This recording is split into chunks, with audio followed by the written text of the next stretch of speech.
Lahi na yun ning magka-matured ta no.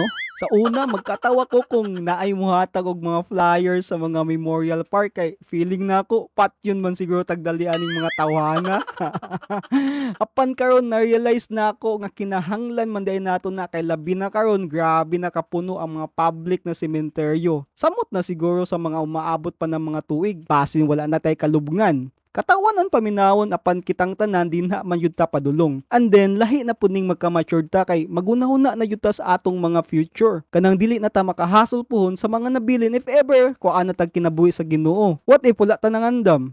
Di ba luoy kaayo ang mga nabinlan. Magproblema sila kung asa ka ipahiluna. Mausamtang piskay og kaya pa sa atong lawas mo trabaho og naapatay source of income, mas maayo mag-invest pud ta og nindot og komportable na pahuwayan pohon. Lain paminawon kung dili ta open-minded apan kung imong hunaw-naon dinha mayud ta padulong. Maayo na lang na ay golden heaven na pwede ta mag-invest para sa tua og sa atoang mahal sa kinabuhi. Pwede ra ta mag-monthly kung dili kaya ang usa ka bundakan sa pagpalit sa lote. Ug ang nakanindot kay pwede kaayo ta mag-invest kay barato pa kayo ang mga lote kay under development pa ang site. So if ever ma-develop na ni or mahuman na ang memorial park tapos daghan kag nakuha ng mga lote katong barato pa, o ginansya kaayo ka kay pwede nimong ibaligya kung naay nanginahanglan. Kay mura pud ba ni real estate na magkataas ang presyo kung magkataas ang tuig. So unsa pay lang nga yan? Mag-invest na ta din sa Golden Heaven.